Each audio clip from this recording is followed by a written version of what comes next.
8वें अध्याय की शुरुआत में श्री चाणक्य कहते हैं कि निकृष्ट लोग सिर्फ धन की कामना करते हैं, मध्यम लोग धन और यश दोनों की चाहत रखते हैं और उत्तम लोग केवल यश की चाहत रखते हैं, क्योंकि मान सम्मान सभी प्रकार के धनों से श्रेष्ठ है। जिस जीवन में मनुष्य को मान सम्मान नहीं मिलता है वह जीवन धन से भरपूर होने पर भी व्यर्थ है। धन नष्ट हो जाता है परंतु आदमी का यश उसके मरने के बाद भी अमर रहता है। आगे समझाते हैं कि दीपक का प्रकाश अंधकार को खा जाता है और कालिक को पैदा करता है। उसी तरह मनुष्य सदैव जैसा अन्न खाता है वैसी ही उसकी संतान होती है। यदि मनुष्य गलत तरीकों से कमाए गए धन का अन्न खाता है तो उसकी संतान भी उसी तरह के गलत कर्मों में लग जाएगी, और यदि आदमी ईमानदारी से कमाए गए अन्न को खाता है तो उसकी संतान भी ईमानदार होगी। इसलिए परिश्रम और ईमानदारी से प्राप्त अन्न खाना ही श्रेष्ठ होता है। आगे समझाते हैं कि हे बुद्धिमान पुरुष, धन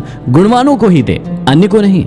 देखो, समुद्र का जल मेघों के मुंह में जाकर सदैव मीठा हो जाता है और पृथ्वी के चर अचर जीवों को जीवन दान देकर भी कई करोड़ गुना होकर फिर से समुद्र में चला जाता है। दान की महिमा अपरंपार है, परंतु दान उसी को देना चाहिए जो सुपात्र हो।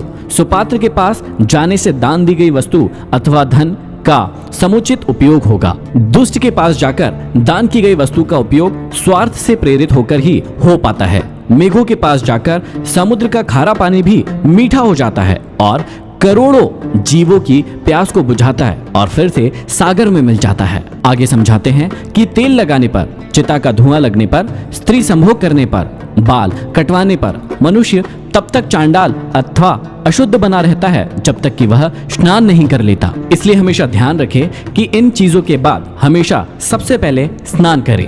अपच होने पर पानी दवा है, पचने पर बल देने वाला है। भोजन के समय थोड़ा थोड़ा जल अमृत के समान है और भोजन के अंत में जहर के समान फल देता है।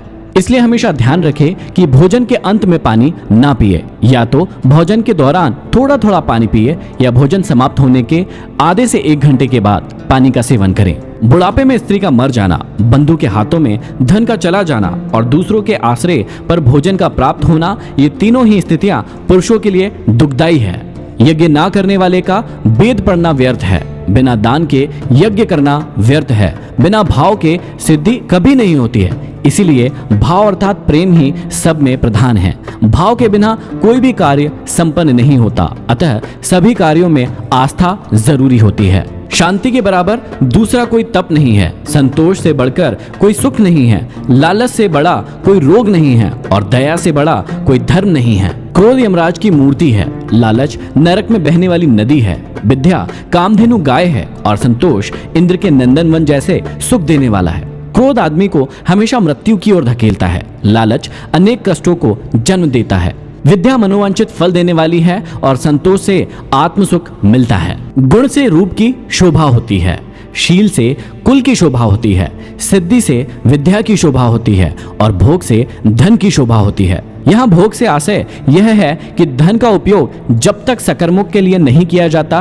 तब तक धन की शोभा नहीं की जा सकती। आगे चाणक्य कहते हैं कि गुणहीन व्यक्ति की सुंदरता व्यर्थ है, दुष्ट स्वभाव वाले व्यक्ति का कुल नष्ट होने योग्य है। यदि लक्ष्य की सिद्धि ना हो तो विद्या व्यर्थ है और जिस धन का सदुपयोग ना हो वह धन व्यर्थ है। आगे श्री चाणक्य कहते हैं कि भूमि के भीतर प्रविष्ट हुआ जल ही पवित्र होता है। वर्षा का अधिकांश जल तो बहकर नाले नदियों द्वारा समुद्र में चला जाता है। जो जल बचा हुआ है वह कुओं, नदियों और तालाबों में भूमि के स्रोत से आता रहता है।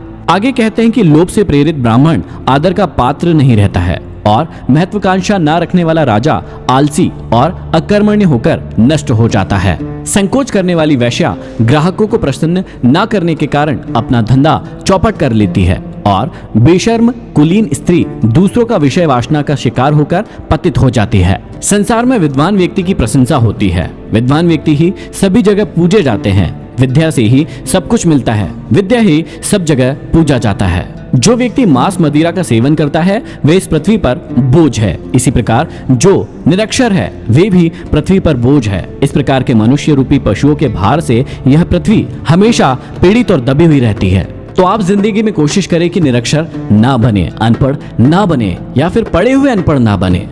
ये था अध्याय 8। अब हम बढ़ेंगे अध्याय 9 की ओर।